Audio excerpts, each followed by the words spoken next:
दुर्गा पूजा के मद्देनजर विद्युत विभाग ने तैयारियां पूरी की। इस संबंध में विद्युत विभाग के मंत्री अरूप विश्वास ने प्रेस कॉन्फ्रेंस कर कहा, पूजा के लिए हम लोग पूरी तरह से तैयार हैं। पिछली बार की तुलना में इस बार पूजा कमेटियों की तरफ आवेदन की संख्या बढ़ी है और विद्युत की मांग भी बढ़ने की उम्मीद है। इसके लिए हम लोग पूरी तरह से तैयार हैं।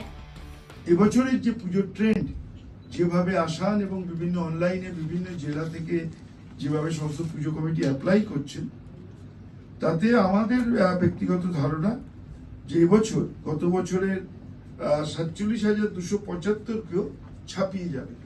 এবার অনেক বেশি পুজো, প্রায় আমাদের মোটামুটি মনে হচ্ছে 48,500 বা 49,000-এর মতো বিদ্যুৎ সংযোগ আমাদের দিতে হবে।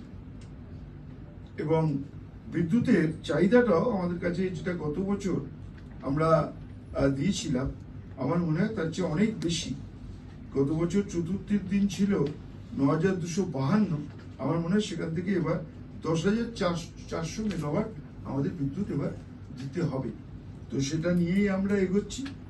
আমি শুধু আপনাদের জ্ঞাতার্থে জানাই যে আমাদের সমস্ত অফিস 24/7 খোলা থাকবে।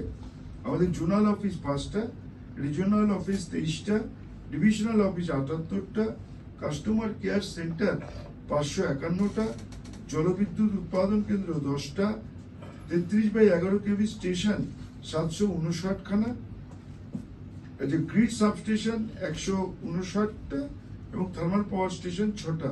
মোট 1591টা অফিস 24/7 আমাদের পুজোর সময় খোলা থাকবে। একটা নাম্বার হচ্ছে 8900793503, আরেকটা হচ্ছে 8900793504।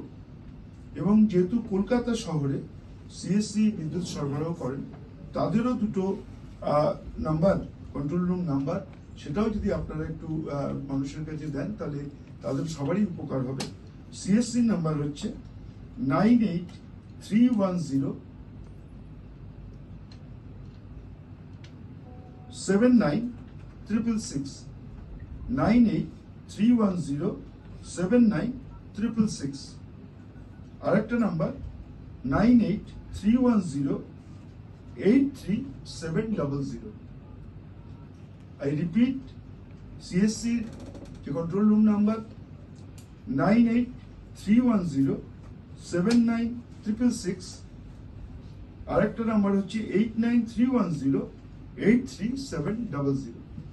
মানে আমি সবাইকে 9831083700 সমস্ত পুজো কমিটির কাছে আবেদন করতে চাই যে যাতে পুজো সুষ্ঠুভাবে কাটে, সবাই সুন্দর হয়, যাতে নির্বিঘ্নে আমরা করতে পারি, কোনো সমস্যা না হয়, কোনো বিপদ না হয়।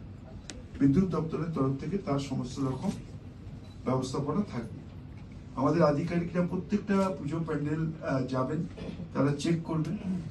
আমি শুধু আপনাদের পুজো কমিটির সকলের কাছে অনুরোধ করব, কোথাও কাটা তার ব্যবহার করবেন না। কোনো জায়গায় যদি দাহ্য পদার্থ ব্যবহার হয়ে থাকে তাহলে সেখানে যে ইলেকট্রিফিকেশন আছে সেটা যদি পাইপের মধ্যে দিয়ে করেন তাহলে খুব ভালো হয়। যেখানে আমাদের হাই টেনশন লাইন আছে তার নিচ থেকে যদি কোনো প্যান্ডেল থাকে সেটাকে সরিয়ে নেবেন। কোনো জায়গায় অস্থায়ী যে মিটার ঘর হয় সেটা পুজো প্যান্ডেলের মধ্যে রাখবেন না, পুজো প্যান্ডেল থেকে অনেক দূরে রাখবেন। ফলে সব রকম সতর্কতা যদি আমরা সবাই মিলে অবলম্বন করতে পারি, বিদ্যুৎ দেওয়ার ক্ষেত্রে কোনো সমস্যা নেই, কিন্তু যাতে কোনো বিপদ না হয় সেদিকে আমরা সবাই, পুজো কমিটি, আমাদের দপ্তর, সরকার, প্রশাসন, পুলিশ সবাই মিলে একসঙ্গে যদি করি তাহলে আমরা পুজোকে সুষ্ঠুভাবে পালন করতে পারব।